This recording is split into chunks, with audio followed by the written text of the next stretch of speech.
Hello नमस्कार, मैं doctor Rajneesh Kumar आप सभी का एक बार फिर से हार्दिक स्वागत करता हूं और उम्मीद करता हूं कि इस विषम परिस्थिति में आप सब जहां भी होंगे सुरक्षित होंगे, स्वस्थ होंगे और अपनी पढ़ाई कर रहे होंगे। अभी पिछले एक सप्ताह से मैं हिंदी व्याकरण पर बातचीत कर रहा हूं और ये मैं बताना चाहता हूं कि जो हिंदी साहित्य से यूजीसी नेट की परीक्षा की तैयारी कर रहे हैं या फिर यूपी हायर एजुकेशन की तैयारी कर रहे हैं या जीडीसी की तैयारी कर रहे हैं और वे लोग निराश ना हों। हिंदी साहित्य पर भी बहुत सारा लेक्चर्स मैं तैयार किया हूँ और मेरी कोशिश थी कि ये पिछले एक सप्ताह में थोड़ा सा हिंदी व्याकरण पर बातचीत कर लिया जाए, क्योंकि टीजीटी पीजीटी का भी एग्ज़ाम होने वाला है और छोटी छोटी जितनी भी परीक्षाएं होती हैं पटवारी से लेकर प्रोफेसर तक के एग्ज़ाम में ये व्याकरण पूछा जाता है, चाहे वो लिखित परीक्षा में हो चाहे इंटरव्यू में हो। तो इस पर भी थोड़ा सा मेरा ध्यान गया, तो उसी चीज़ को मैं आगे बढ़ा रहा हूँ। मैंने संधि पर बातचीत कर लिया था, उस पर पूरा मेरा टॉपिक क्लियर हो गया था और पिछले 20 वर्षों में जो भी संधि पर आधारित सवाल पूछे गए थे उन पर भी मैंने क्वेश्चन तैयार कर और बता दिया कि किस किस सन में और कहाँ पर सवाल पूछा गया था। तो उम्मीद है कि जो लोग प्रतियोगी परीक्षाओं की तैयारी कर रहे होंगे और उनको इसका लाभ मिला होगा, और जो हमारे बच्चे यूजी और पीजी में अभी पढ़ाई कर रहे हैं और कॉम्पिटिटिव परीक्षाओं की तैयारी करेंगे उनके लिए भी ये लाभप्रद साबित हुआ होगा कि किस तरह से सवाल पूछे जाते हैं। ठीक है, तो उसी क्रम में आज मैं समास पर बातचीत करूंगा। जब हम समास कहते हैं तो हमारे दिमाग में तुरंत आता है कि जो संधि और समास दोनों हिंदी व्याकरण के अंतर्गत शब्द रचना के निर्माण में अहम भूमिका निभाते हैं।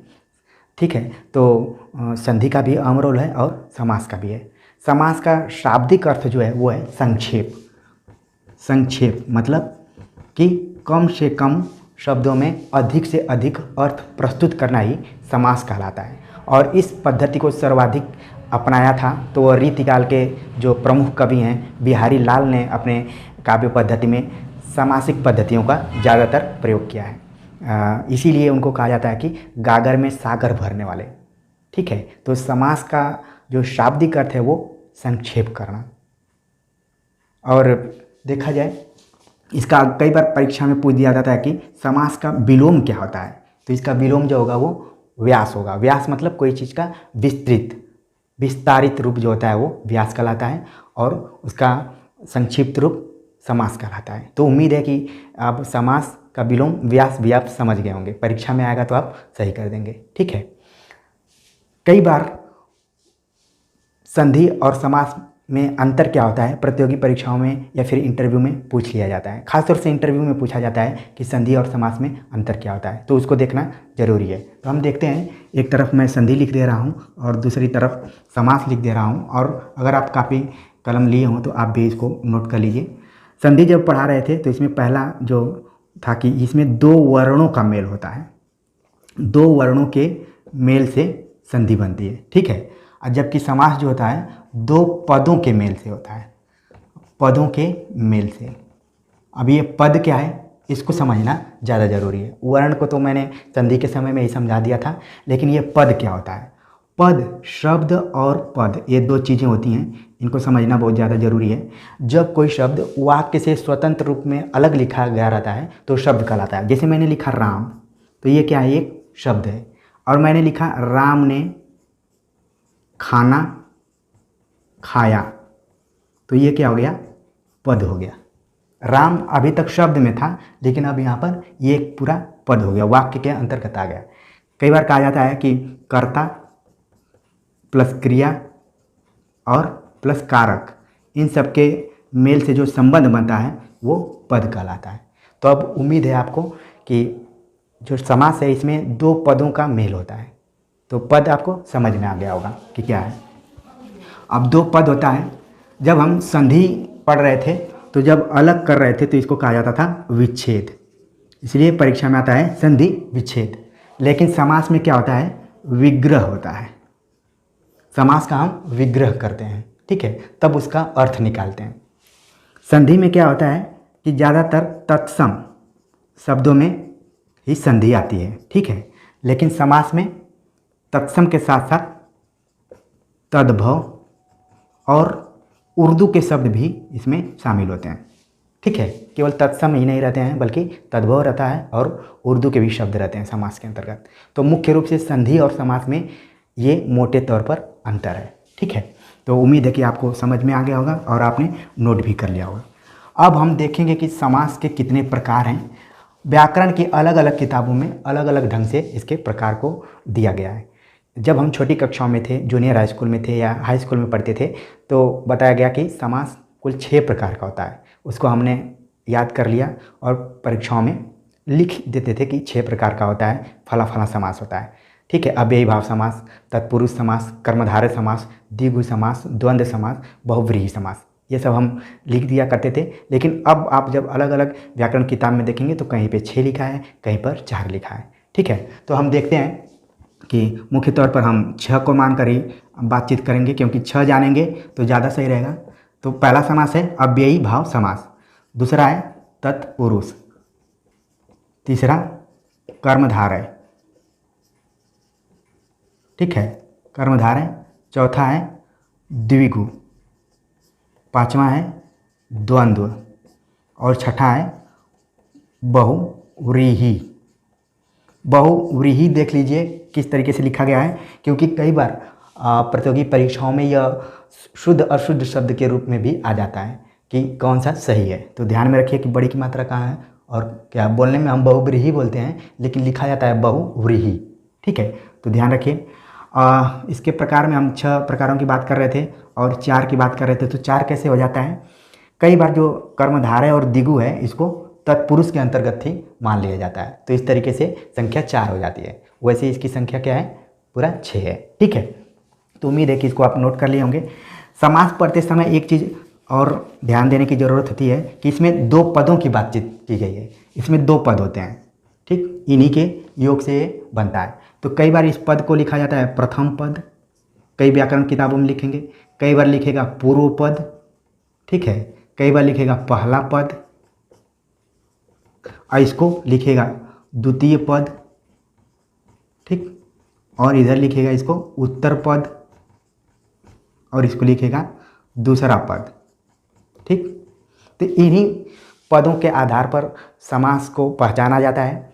किसी में पूर्व पद प्रधान रहता है, किसी में उत्तर पद प्रधान रहता है, किसी में दोनों पद प्रधान रहता है, किसी में तीसरा पद प्रधान रहता है। ठीक है, तो यही इसके पहचानने का एक लक्षण है, और भी कई इसके लक्षण हैं जिन पर कि हम बातचीत करेंगे। खासतौर से मेरे बताने का मतलब ये था कि अगर व्याकरण किताब में कहीं प्रथम पद लिखा है या पूर्व पद लिखा है या पहला पद लिखा है तो ये सब एक दूसरे के पूरक हैं, पर्यायवाची टाइप के हैं। उसी तरीके से द्वितीय पद, उत्तर पद और दूसरा पद भी है। ठीक है, तो ध्यान रखें कि कई बार इसको अंतिम पद भी लिख देता है, ये भी ध्यान रखने की ज़रूरत है। ठीक है, तो 2 ही पद होते हैं, तो एक आदि और दूसरा अंतिम पद। ठीक है, तो इस चीज़ को आप ध्यान में रखें, इसी से पता चलेगा कि कौन समास क्या है। तो अव्ययी भाव समास पर जब हम बातचीत करते हैं तो देखते हैं कि इसमें जो है पूर्व पद की प्रधानता होती है। पूर्व पद की प्रधानता, इसमें पूर्व पद प्रधान होता है पहला। दूसरा, इसमें उपसर्ग लगा रहता है। उपसर्ग के आधार पर भी अव्ययी भाव समास को हम समझ सकते हैं, उपसर्ग के आधार पर। अब उपसर्ग और प्रत्यय ये 2 और हिंदी व्याकरण के अंतर्गत आते हैं। जब किसी शब्द के पहले कोई शब्द लगता है तो उसे उपसर्ग कहा जाता है, और जब अंत में लगता है तो उसे प्रत्यय कहा जाता है। और ये दोनों पहले और अंत में लगकर शब्द का अर्थ बदल देते हैं, उसे उपसर्ग और प्रत्यय कहते हैं। तो उपसर्ग ध्यान में रखिए कि शब्द के पहले और प्रत्यय शब्द के बाद में। ये भी कई बार आपको इंटरव्यू में पूछ दिया जाता है, तो इसको ध्यान में रखिए उपसर्ग के आधार पर। और अव्ययी भाव समास में एक शब्द लगा हुआ है अव्यय, इसको भी जानना जरूरी है कि ये अव्यय क्या है। अगर इसको हम तोड़ें तो अव्यय ऐसा शब्द जिस पर न लिंग का कोई प्रभाव हो, न वचन का कोई प्रभाव हो और न ही कारक का। ये क्या है? अपरिवर्तित है। अव्यय मतलब जो खर्च न हो, जो स्थिर हो, एकदम अपरिवर्तित हो, वो अव्यय कहलाता है। तो हिंदी व्याकरण में अव्यय शब्द हैं बहुत सारे। तो एक उदाहरण के तौर पर मैं बताऊं तो जैसे मैंने लिखा जब या तब या कब या अभी या तभी या इधर उधर, ये क्या है? ये सब अव्यय हैं। ठीक है, मैंने लिखा इसलिए, या अतएव, ये सब अव्यय शब्द के अंतर्गत आते हैं। तो कई बार पूछ लिया जाता है कि अव्यय क्या होता है, तो आपको समझ में आ गया होगा कि जिस पर न लिंग का, न वचन का, न कारक का प्रभाव दिखाई पड़ रहा हो वो अव्यय कहलाता है, और ये मुख्य मुख्य इसके उदाहरण हैं।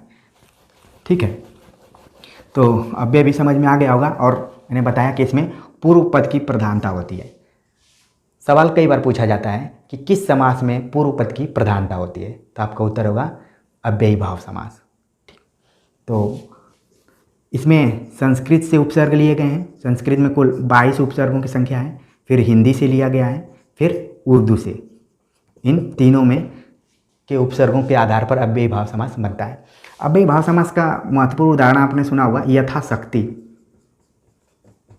आप याद कर लिए होंगे कि यथा जहाँ पर लगा रहेगा वहाँ पर अव्ययी भाव समास होगा। जब मैं संधि पढ़ा रहा था तो मेरे एक स्टूडेंट्स ने कहा कि सर बिना नियम कानून को जाने भी तो हम कई बार सवाल को सही कर देते हैं, तो क्या ज़रूरी है नियम कानून? तो कई बार क्या होता है कि जब आप एग्ज़ाम में जाते हैं तो आप भले 100% तैयारी करते हैं, लेकिन फिर भी आपको कुछ न कुछ तुक्का लगाने का प्रयास करना पड़ता है। बिना तुक्का के काम नहीं होता है। तो मैं जैसे एक उदाहरण देना चाह रहा हूँ कि अगर आप किसी कमरे में बैठे हैं, उसमें लाइट है और अचानक लाइट कट गई और अंधेरा छा गया, तो आपको इतना मालूम होना चाहिए कि कौन कौन सामान कहाँ पर रखा गया है। आप अनुमान से उस दिशा में बढ़ें। नहीं मालूम रहेगा तो आप फिर भटकने लगेंगे। तो कहने का मतलब ये है कि जब आप तैयारी करेंगे बढ़िया से और माइनर तरीके से लक्षणों को समझेंगे, नियमों को जानेंगे, तभी आप तुक्का लगा सकते हैं। ठीक है, कभी आप अनुमान से वो मार्कशीट को रंग दिए तो वो अलग हो सकता है, उसके लिए तो कुछ नहीं कहा जा सकता, लेकिन आपको नियम कानून जानना जरूरी है। कई बार केवल परीक्षा में नहीं, इंटरव्यू में पूछ देगा तो फिर वहाँ तो आपको बताना पड़ेगा, और फिर अगर आप टीचर बन जाते हैं तो वहाँ पर भी समझाना पड़ेगा। तो मुख्य तौर पर मेरी ये कोशिश रहती है कि आपका तीनों तैयार हो। आप लिखित परीक्षा में भी मजबूत रहें, ऑब्जेक्टिव में भी रहें और इंटरव्यू में भी रहें, तीनों में रहें। और जब कंप्लीट आपका पैकेज कंप्लीट हो जाए तो आप एक बेहतर टीचर्स के रूप में भी सामने आएँ। ठीक है, तो इसलिए छोटी छोटी चीज़ों को जानना जरूरी है। अब जैसे यथाशक्ति, तो इसमें बहुत रटने की ज़रूरत नहीं, ये सब जानने की ज़रूरत नहीं है कि पूर्व पद की प्रधानता है, उपसर्ग के आधार पर है, अव्यय क्या है, लेकिन मैंने मोटे तौर पर इनको बताने का प्रयास किया कि क्या क्या है। आपके दिमाग में तुरंत बैठना चाहिए ये सारी चीज़ें, तभी आपका क्लियर होगा। जैसे आपको तो उदाहरण मालूम है कि यथाशक्ति है, लेकिन पूछ देगा कि पूर्व पद की प्रधानता किस समास में होती है, तो फिर दिक्कत होने लगेगी। इसलिए कंप्लीट धीरे धीरे आप पढ़ाई कीजिए और सॉलिड तरीके से करेंगे तो एक बार दिमाग में बात आ जाएगी तो फिर कोई दिक्कत नहीं होगी। ठीक है, तो हो सकता है कि मेरी वीडियो 30-40 मिनट की भी हो जाए, तो अगर इतने मिनट में आपका कॉन्सेप्ट क्लियर हो जा रहा है तो फिर आपको जीवन में बार बार दोहराने की ज़रूरत नहीं है। कई बार कमेंट्स करके लोग कहते हैं कि शॉर्टकट में बताइए, तो शॉर्टकट में ये भी बड़ा मुश्किल है। कई बार आप पतली गली से जाते हैं कि शॉर्टकट तरीके से निकल जाएंगे, पता चला कि उसी में 4 व्हीलर फंसा हुआ है, तो फिर आपको लेट हो जाता है। आप सोचते हैं कि जल्दी से जाएं, लेकिन शॉर्टकट में क्या होता है कि हमेशा दिमाग में एक साइकोलॉजिकल प्रेशर रहता है कि मेरी तैयारी तो कंप्लीट नहीं है, मैंने एक नोट्स पढ़ लिया है और बाकी कहीं से भी आ जाएगा तो मैं फंस जाऊँगा। इसलिए हमेशा थोड़ी सी तैयारी को समय लेकर करिए। ठीक है, तो वर्तमान समय तो थोड़ा विषम चल रहा है, लेकिन आपको पूरा मौका है कि इसमें आप अपनी अधूरी तैयारी को पूरी तैयारी में बदलें। ठीक है, तो यथाशक्ति पर मैंने इतना बता दीजिए, आप इसको ध्यान में रखिए। इसी तरीके से क्या है यथा विधि, तो ये यथा यथा आता है तो अव्ययी भाव समास। अब उपसर्ग में हम देखें, जैसे मैंने लिखा आजीवन, आजन्म, तो ये उपसर्ग है। ठीक, मैंने लिखा प्रतिदिन, प्रत्येक, तो ये क्या है उपसर्ग है। तो इसी तरीके से जिस शब्द में उपसर्ग लगा हो तो वहाँ पर अव्ययी भाव समास आप कर सकते हैं। तो ये तो उपसर्गों के माध्यम से आप जान जाएंगे, लेकिन हिंदी में और उर्दू में भी आपको जानना चाहिए कि कौन कौन से उपसर्ग हैं। जैसे मैंने हिंदी में अनजाने, कई बार आप सुने होंगे कि मैंने ये अनजाने में कर दिया, तो अन यहाँ पर लगा हुआ है। ठीक है, इसी तरीके से दूसरा उदाहरण है रात भर, ये अव्ययी भाव समास का उदाहरण है। जैसे भर पेट, कई बार आप सुनते होंगे कि मैंने भर पेट खाया, तो यहाँ पर क्या है अव्ययी भाव समास है। इसी तरीके से भरसक, कई लोग बोलते हैं कि भरसक मैं कोशिश करता हूँ कि ये चीज़ मिल जाए, तो भरसक, तो आप देख रहे हैं कि भर भर ये, तो ये दिमाग में रखिए कि ये सब अव्ययी भाव समास के उदाहरण हैं। ठीक है, उर्दू में जैसे मैंने लिखा बेशक, बेशक, या दरअसल, ठीक, या हर रोज, ये सभी अव्ययी भाव समास के अंतर्गत आते हैं। तो उम्मीद है कि अब अव्ययी भाव समास आप समझ गए होंगे। आज जब भी व्याकरण की किताब पढ़ेंगे तो आप इन मेरी बातों को ध्यान में रखेंगे और आपका और कंसेप्ट क्लियर हो जाएगा। अब हम बात करते हैं तत्पुरुष समास पे, ठीक है। दूसरा समास है और काफ़ी महत्वपूर्ण समास है और समासों में सबसे लंबा चौड़ा इसी का लक्षण बताया गया है। तत्पुरुष क्या है? तत्पुरुष समास में उत्तर पद की प्रधानता, उत्तर पद मतलब जो दूसरा पद है उसकी प्रधानता है। अव्ययी भाव समास में पूर्व पद की प्रधानता थी, इसमें उत्तर पद की प्रधानता है, ठीक है। मतलब कि इसको कई बार लिखता है अंतिम पद, अंतिम पद की प्रधानता, तो ये तत्पुरुष के अंतर्गत आता है। तत्पुरुष के कई भेद किए गए हैं और ख़ास तौर से तत्पुरुष में जो दूसरा इसका है कि इसमें विभक्तियों का लोप होता है। अब विभक्तियों का लोप या फिर विभक्तियाँ जो होती हैं वो छिपी रहती हैं, सामने आपको प्रस्तुत नहीं होंगी। तो अब विभक्तियाँ क्या होती हैं? संस्कृत में आपने विभक्तियों को पढ़ा होगा कि प्रथमा विभक्ति, द्वितीय विभक्ति, तृतीय विभक्ति, ऐसे करके सप्तमी विभक्ति तक विभक्तियाँ हैं, ठीक है। तो हिंदी में अगर इसको समझें तो जैसे का, के लिए, से, द्वारा, ठीक है, में, पै, पर, इस तरीके से जो शब्दों का प्रयोग किया जाता है वो सब विभक्तियों के अंतर्गत आते हैं। तो ये तत्पुरुष के अंतर क्या है? छिपी रहती हैं, ठीक है। तो एक लक्षण ये भी है तत्पुरुष समास को पहचानने का। दूसरा है कि इसमें उत्तर पद की प्रधानता होती है। तो इसको अगर उदाहरण से हम देखें तो मैं लिखा जैसे रसोई घर, मैंने लिखा रसोई घर, तो ये हो गया रसोई के लिए घर, अगर इसका विग्रह करेंगे, ठीक है। मैंने लिखा दही बड़ा, दही बड़ा आप लोग खाते होंगे, तो ये क्या है? दही बड़ा में क्या है? तत्पुरुष समास है, मतलब दही में डूबा हुआ बड़ा, तो में आ गया, तो क्या है? विभक्ति। इसी तरीके से आपने उदाहरण सुना होगा राजपुरुष, ठीक, या फिर गगनचुंबी, या फिर चिड़ीमार, ठीक है। ये सब उदाहरण है। इसके अलावा मान लीजिए उदाहरण दे रहा हूँ गौशाला, मतलब ऐसा घर जहाँ पर गायें रहती हों, गौशाला मतलब गायों के रहने की जगह, गौशाला हो गया। इसी तरीके से मैंने लिखा अकाल पीड़ित, मतलब अकाल से पीड़ित। अब नया है कोरोना काल, कोरोना काल मतलब कोरोना का समय, ठीक है। तो कोरोना काल में भी क्या है? तत्पुरुष समास है। तो उम्मीद है कि आप समझ जाएंगे कि तत्पुरुष समास में उत्तर पद की प्रधानता होती है और विभक्तियों का लोप होता है, ठीक है। अब तीसरा समास जो है कर्मधारय समास। कर्मधारय क्या है? जब मैं बता रहा था तो मैंने बताया कि ये तत्पुरुष के अंतर्गत ही आता है, लेकिन इसको हम स्वतंत्र रूप से पढ़ेंगे। तो कर्मधारय क्या है? कर्मधारय समास, इसमें दोनों पद में से एक विशेषण होता है और एक विशेष्य होता है। ये कर्मधारय की खास विशेषता है। एक विशेषण होता है, एक विशेष्य होता है, और उपमा सूचक शब्द भी होते हैं। उपमा सूचक, उपमा अलंकार आपने पढ़ा होगा, मतलब जब किसी से कोई तुलना की जाती है तो वहाँ पर उपमा का प्रयोग होता है। तो कर्मधारय में ध्यान रखने की ज़रूरत है कि दोनों पद तो रहेंगे, उसमें से एक विशेषण रहेगा और एक विशेष्य रहेगा। ये दोनों आगे पीछे भी हो सकते हैं। कर्मधारय का एक दूसरा नाम है समानाधिकरण तत्पुरुष, समानाधिकरण तत्पुरुष, ठीक। ये भी कई बार पूछ देता है इसका दूसरा नाम क्या है, तो इसको भी आपको ध्यान में रखने की ज़रूरत है। उदाहरण के तौर पर हम देखें तो आपको चीज़ें क्लियर हो जाएंगी। जैसे मैंने लिखा पीताम्बर, ठीक, तो पीत मतलब पीला और अंबर मतलब वस्त्र। वस्त्र कैसा है? पीला है, तो वस्त्र की विशेषता बता रहा है पीला, ठीक है। इसी तरीके से मैंने लिखा नीलांबर, मतलब नीला वस्त्र जिसका है। श्वेतांबर, इस सब में क्या हो रहा है? कर्मधारय समास हो रहा है, ठीक है। इसी तरीके से मैंने लिखा नील गाय, नील गाय, या फिर नील, नील कमल। तो ये क्या हो गया? कर्मधारय समास हो गया। ठीक, कमल कैसा है? नीला है। इसी तरीके से हम देखें परमानंद। परमानंद, परम कैसा आनंद है? परम आनंद है। ठीक है, एक तो आनंद होता है लेकिन एक दूसरा परमानंद होता है। तो इसमें आप देख रहे हैं कि विशेषण और विशेष्य इन दोनों का रहता है। अच्छा, कई बार क्या होता है कि परीक्षा में कन्फ्यूजन होने लगता है कर्मधारय में और बहुब्रीहि में।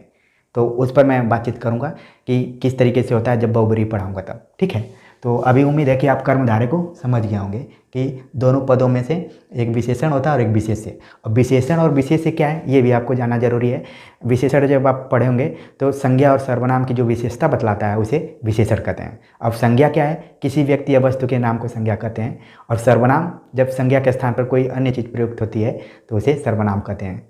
ठीक है, तो जैसे कि मैं हो गया, वह हो गया, तुम हो गए, ये सब सर्वनाम के अंतर्गत आते हैं।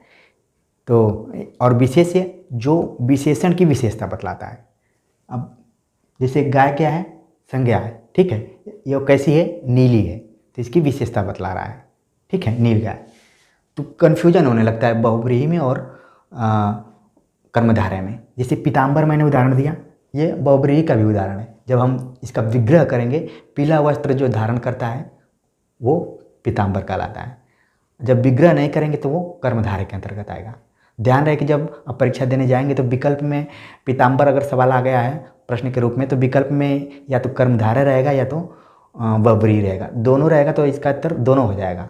तो इसलिए कई बार विवाद उत्पन्न हो जाता है कि कर्मधारय है कि बहुब्रीहि। ठीक है, अब हम अगला समास पढ़ेंगे जो है द्विगु समास।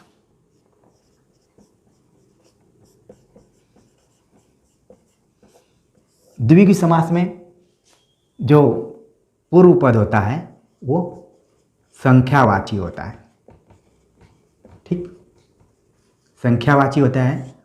ये बहुत जल्दी से लोग इस समास को पकड़ लेते हैं कि जिस शब्द में पहले संख्या लगी रहती है वो द्विगु समास कहलाता है। जैसे मैंने लिखा त्रिलोक। ठीक, तो त्रि इसमें क्या है? वो है संख्या है। पंचवटी, तो पंच क्या है? ये संख्या है, पूर्व पद में संख्या लगा है। चतुर्भुज, ठीक, तो ये संख्या लगा है। पंचानन,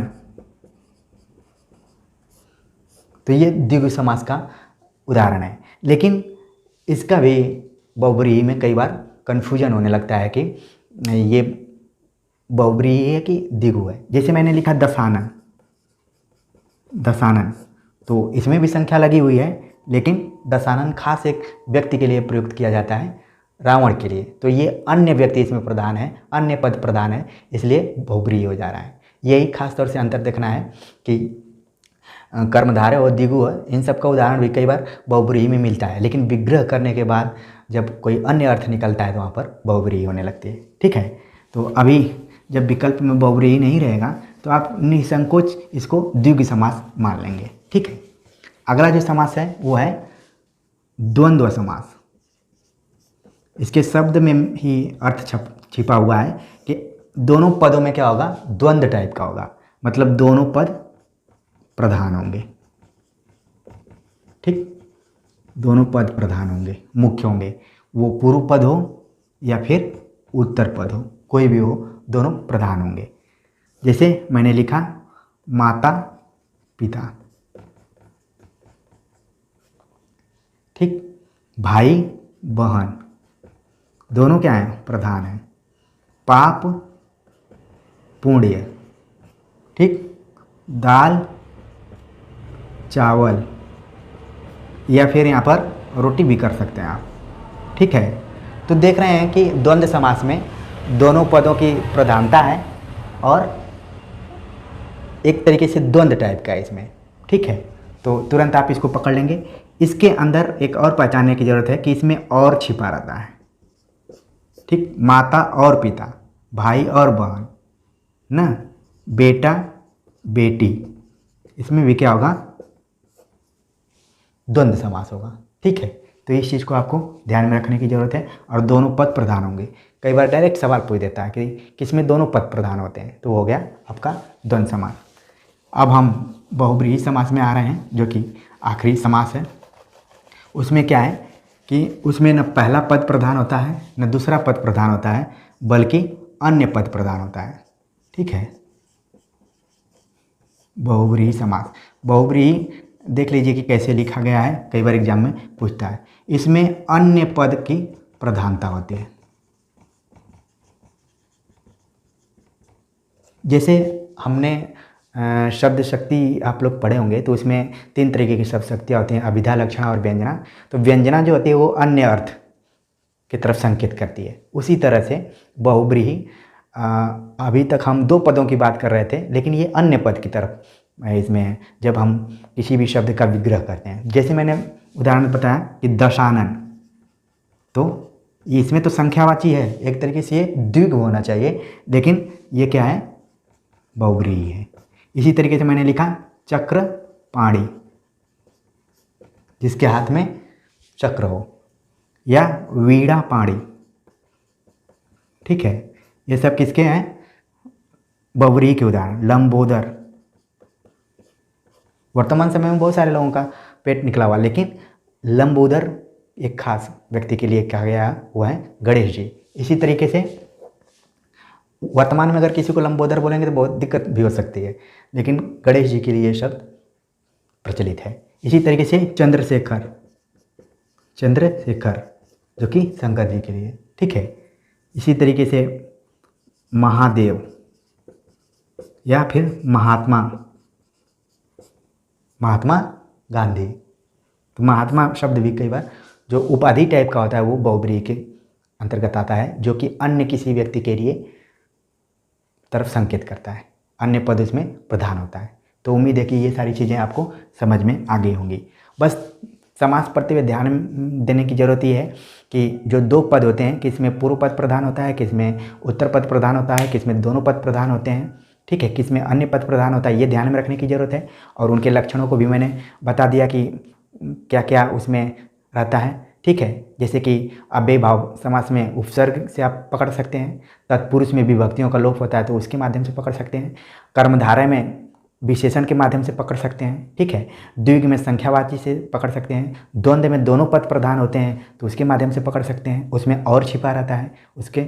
और जो बहुब्रीहि है उसमें खासतौर से किसी एक व्यक्ति के लिए कोई उपाधि दी गई हो तो उसकी तरफ संकेत कर रहा हो तो बहुब्रीहि है। ठीक है, तो इस तरीके से आप पूरे समाज को समझ सकते हैं। थोड़ा सा हम जिक्र कर लेते हैं कि पिछले 20 वर्षों में किन किन परीक्षाओं में किस तरीके से समाज से सवाल पूछे गए हैं, उनका भी एक हम पैटर्न देख लेते हैं, ताकि आप जब भी एग्ज़ाम की तैयारी करें तो उन उदाहरणों को याद कर लें या देख लें और समझ लें, ताकि आप एग्ज़ाम में उसको न गलत करें। ठीक है, तुक्का लगाकर आप सवाल सही कर सकते हैं, लेकिन अगर आपको पढ़ा हुआ आएगा तो आपको कॉन्फिडेंस रहता है कि मैंने इसको पढ़ा था और इसको सही किया है। ठीक है, तो अगर अव्ययी भाव समास के उदाहरण को देखें, पहले मैं अव्ययी भाव समास को देख रहा हूँ कि इससे संबंधित सवाल किन किन परीक्षाओं में और कब कब पूछे गए हैं। तो क्या क्या है, पहला है अनुरूप। ठीक, तो ये अव्ययी भाव समास का उदाहरण है। आप देख रहे हैं कि अनु क्या है, उपसर्ग है, और ये पूर्व पद है, और दूसरा क्या है, रूप है, तो अनुरूप हो गया। ये सवाल पूछा गया था पीजीटी 2013 में। ठीक, यूपी पीजीटी। दूसरा है प्रतिदिन। आप देख रहे हैं मैंने उदाहरण के समय में बताया था और अभी बता रहा हूँ, तो ये हो गया प्रति और ये दिन। ये सवाल पूछा गया था जीआईसी 2015 में। अगला है यथाशक्ति। ये तो चर्चित एकदम उदाहरण है इसका, यथाशक्ति। ठीक है, अब ये बहुत बार पूछा गया है, पीजीटी 2011 में पूछा गया है, फिर 2016 में पूछा गया है, फिर 2018 में पूछा गया है, कई बार पूछा गया है यथाशक्ति। तो आप बिल्कुल इसको याद करके रखिए। इसके बाद पूछा गया है आपका आजन्म। आजन्म, इसमें भी आप देख रहे हैं कि आ उपसर्ग लगा हुआ है और जन्म, ये टीजीटी 2009 में सवाल पूछा गया था। इसके बाद सवाल पूछा गया है प्रत्यंग। प्रत्यंग, इसमें प्रति शब्द लगा हुआ है और इसके पहले आपने संधि पढ़ लिया है, तो इसमें क्या होगा, यण संधि हो जाएगा, प्रत्यंग हो गया है। ठीक है, तो ये सवाल पूछा गया है आपका एनबीएस नवोदय विद्यालय में सन 2019 में। ठीक है, इसके अलावा सवाल पूछे गए हैं निधड़क, निधड़क, तो नी उपसर्ग लगा हुआ है और ये सवाल पूछा गया है आपका, ये भी NBS 2019 में ही पूछा गया है। इसके बाद रातों रात, रातों रात, ठीक है, ये भी अव्ययी भाव समास के अंतर्गत आता है और ये सवाल पूछा गया है GIC 2015 में और फिर 2012 में पूछा गया है। तो ये है। और एक बड़ा यूनिक टाइप का सवाल पूछा गया है, उसको भी ध्यान में रखिए, चक्र पाणी दर्शनार्थ, इसमें कौन सा समास है? तो ये अव्ययी भाव समास का उदाहरण है। थोड़ा सा ये डिफरेंट तरीके का है, तो इसको आप नोट कर लीजिए। तो ये मुख्य तौर पे अव्ययी भाव समास से सवाल पूछे गए हैं विभिन्न प्रतियोगी परीक्षाओं में। अब हम देख लेते हैं कि तत्पुरुष से कौन कौन से सवाल पूछे गए हैं, क्योंकि समास के अंतर्गत तत्पुरुष एक बड़ा समास के रूप में माना जाता है। ठीक है, उसे बहुत तरीके के सवाल पूछे जाते हैं, क्योंकि उसमें विभक्तियों का लोप होता है और 7 तरीके की विभक्तियाँ होती हैं, तो बहुत तरह से सवाल बन जाते हैं। तो पहला है रसोई घर, रसोई घर। अच्छा, कई बार क्या होता है कि शब्द पूछ देता है और कई बार विग्रह पूछ देता है कि रसोई घर का विग्रह क्या होगा। तो विकल्प में दिया है रसोई का घर या रसोई के लिए घर, तो इसमें रसोई के लिए घर सही है। ठीक है, तो इसको ध्यान में रखने की ज़रूरत है। तो इसमें आप देख रहे हैं कि विभक्ति का लोप हुआ है। और दूसरा जो एक है ध्यान मग्न, ठीक, ध्यान मग्न, तो कई बार अगर कोई चीज़ सोचता है तो लोग बोलते हैं कि ध्यान मग्न हो गया, जिसको समाधि में आदमी चला जाता है। तो ध्यान में मग्न मतलब कहीं भी कंसंट्रेट है, तो इसमें में छिपा हुआ है। ये सवाल PGT 2013 में पूछा गया है, इसको नोट कर लीजिए। इसके बाद पूछा गया है घुड़सवार, घुड़सवार। कई बार आप अखबारों में पढ़ते होंगे कि बाइक सवारों ने गोली मारा या फिर बाइक सवारों ने लूटपाट किया या 2 बाइक सवार आपस में लड़ गए, सुने होंगे। तो इसमें कौन सा समास है? ये तत्पुरुष समास है। ठीक है, घुड़सवार, उसी तरीके से बाइक सवार। ठीक है, तो ये सवाल पूछा गया है आपका NBS 2019 में। अगला है दही बाड़ा का, मैंने उदाहरण दिया था, दही बड़ा। ये सवाल पूछा गया है UK PGT में, उत्तराखंड PGT में पूछा गया 2018 में, दही बड़ा। तो इसको नोट कर लीजिए। इसके बाद है मुंह तोड़, मुंह तोड़ जवाब दिया। ठीक, मुंह को तोड़ने वाला, इसमें को छिपा हुआ है। तो ये पूछा गया है आश्रम पद्धति सन 2012 में। इसके अलावा है गौशाला, जिसको कि मैंने उदाहरण में बताया था। ये भी सवाल पूछा गया है TGT 2009 में। इसके बाद देखें तो सवाल आया है पर्णकुटी, पर्णकुटी मतलब जो पर्ण से बनी हुई कुटी है उसे पर्णकुटी कहा जाता है। तो ये सवाल पूछा गया सन 2010 में PGT में। ठीक है, इसके अलावा देखा जाए कठपुतली, इसमें भी तत्पुरुष समास है कठपुतली में। ये सवाल पूछा गया है 2009 में PGT 2009। ऋण मुक्त, ठीक, कई बार किसानों का कर्जा माफ़ कर दिया जाता है, ऋण मुक्त मतलब ऋण से मुक्ति। ठीक है, तो इसमें क्या है? तत्पुरुष समास है। तो जहाँ आप देख रहे हैं कि जहाँ भी विभक्तियों का लोप हो रहा है और उसमें उत्तर पद यानी अंतिम पद की प्रधानता रह रही है, वहाँ पर क्या हो रहा है? तत्पुरुष समास हो रहा है। ठीक है, इसी तरीके से हम देखें सिंह द्वार, सिंह द्वार। ये सवाल आया है 2001 में TGT में। सदगति, प्रेमचंद की एक कहानी भी है सदगति। और अब देखिए कि इसमें समास कौन सा है? तत्पुरुष समास है। ये सवाल आया सन 2002 में आया था। इसके अलावा है मनमाना, मनमाना शब्द है, उसमें तत्पुरुष समास है। ये सवाल आया 2003 में। इसके बाद आया मदमाता, मदमाता। ये UPPSC के थ्रू LT ग्रेड का एग्ज़ाम 2018 में हुआ था, उसमें यह सवाल पूछा गया है। शोकाकुल, शोक से आकुल, शोकाकुल। ठीक है, ये सवाल पूछा गया 2003 PGT में। इसके बाद अकाल पीड़ित, अकाल पीड़ित, ये सवाल पूछा गया 2004 में PGT में। तो इस तरीके से आप देख रहे हैं कि तत्पुरुष समास में किस तरीके से सवाल पूछे जा रहे हैं, और आपको एकदम पूरा समझ में भी आ गया होगा कि जहाँ जहाँ विभक्तियों का लोप हो रहा है वहाँ पर तत्पुरुष समास हो जा रहा है। अब थोड़ा सा कर्मधारय समास के बारे में देख लेते हैं कि परीक्षाओं में कैसे पूछा गया है। कर्मधारय, पहला जो है धर्म बुद्धि, मतलब जिसके पास धर्म विषयक बुद्धि हो उसे धर्म बुद्धि कहेंगे। जैसे किसी का नाम है धर्मराज, ठीक है, तो इसमें क्या होगा, कर्मधारय समास होगा। ठीक, ये सवाल पूछा गया GIC 2017 में। इसके बाद भुजदंड, ठीक, भुजदंड ये भी कर्मधारय का उदाहरण है, ये भी 2015 में सवाल पूछा गया था। ठीक है, परमानंद,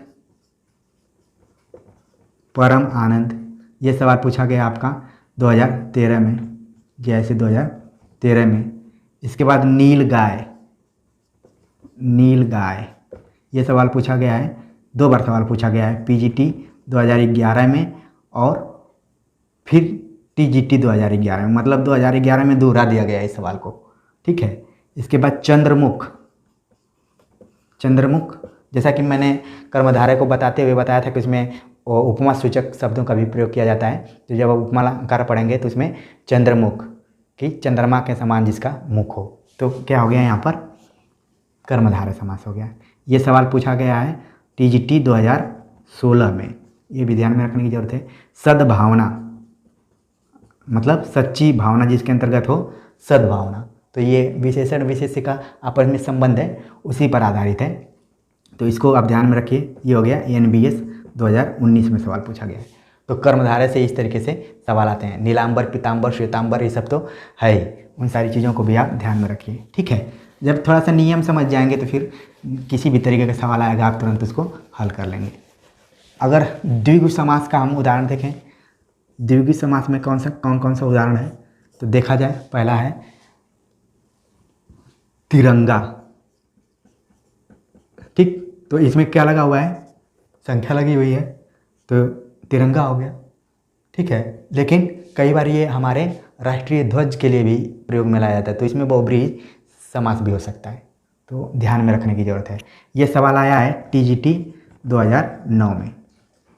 इसके बाद पंचवटी, पंचवटी, पंच लगा है, ठीक है, तो ये द्विगु समास हो गया। ये सवाल आया है 2013 में TGT में। इसके बाद त्रिभुज, त्रिभुज, ये सवाल आया TGT 2011 में।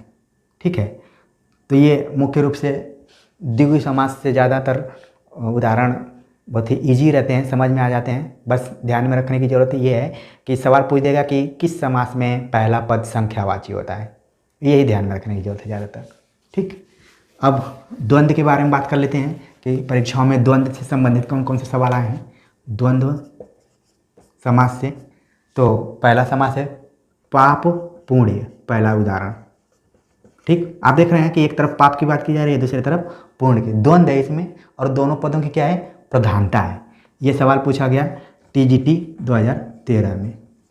इसके बाद आजकल, आजकल, इसमें भी दोनों पद प्रधान है, और ये सवाल पूछा गया PGT 2010 में। ठीक है, इसके बाद उत्तर दक्षिण, उत्तर और दक्षिण, ये भी देख रहे हैं कि दोनों में द्वंद्व है और प्रधानता है दोनों शब्दों में।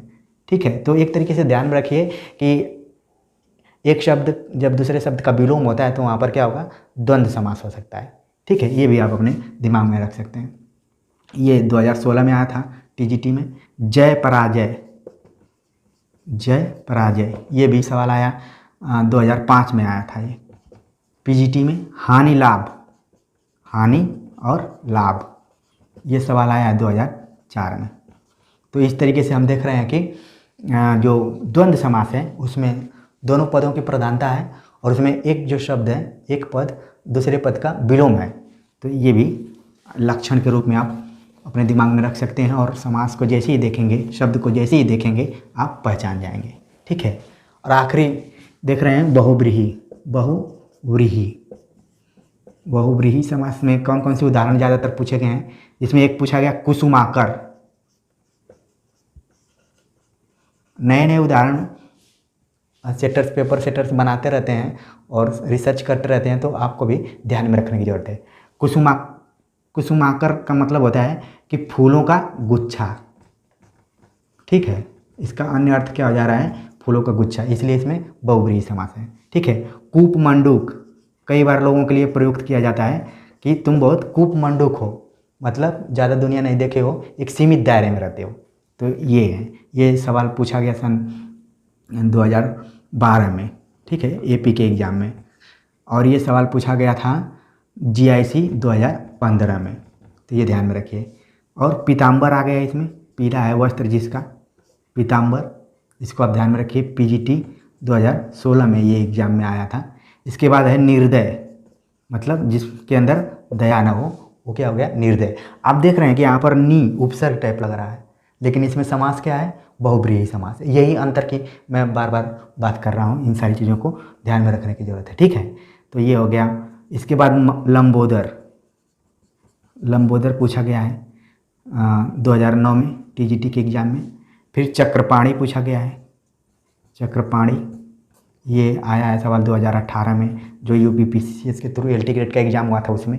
इसके बाद हुआ है सपरिवार, ये शब्द बहुत प्रयुक्त होता है कि सपरिवार आपको निमंत्रण दिया जा रहा है, आपको आना है, ठीक है। तो सपरिवार जहाँ पर होगा वहाँ पर क्या है, बहुव्रीहि, ठीक है। इसके अलावा देख लेते हैं कमल नयन, कमल नयन में जिसकी आंखें कमल के समान हो उसको कमल नयन कहा जाता है। राजीव नयन, ठीक, राम को कहा जाता था कि उनका जो उनकी आंखें हैं वो कमल के समान हैं, राजीव नयन। इसीलिए आप राम की शक्ति पूजा पढ़ेंगे तो इसमें 108 फूलों की ज़रूरत पड़ती थी, लेकिन जो शक्ति थी उन्होंने एक फूल चुरा लिया था, तो राम को तुरंत याद आया कि उनकी जो माता थी वो उन्हें राजीव नयन कहा करती थी, और वो तुरंत निकाले अपनी आँख फोड़ने के लिए, तब तक शक्ति उदित हुई और उनको बोले कि आपकी जय होगी, इस तरीके से, ठीक है। जब राम की शक्ति पूजा पर बातचीत करेंगे तो और विस्तार से बातचीत करेंगे, लेकिन समझाने के लिए कि राजीव नयन में क्या है, राम की आंखों के लिए कहा गया है, सबकी आंखें उस तरीके से नहीं है, ठीक है। पतझड़, पतझड़ में भी क्या है, बहुव्रीहि समास है। तो ये तमाम समास जितने थे ये प्रतियोगी परीक्षाओं में आए हुए थे, और उम्मीद है कि ये कलेक्शन भी आपको बहुत ही लाभप्रद होगा और आप अपनी तैयारी को बहुत ही सुचारू ढंग से करते रहेंगे और परीक्षाओं में अच्छा परफॉर्मेंस करेंगे। तो उम्मीद है कि आप अंत तक बने रहे होंगे और मेरी सारी बातें आपको समझ में आ गई होंगी।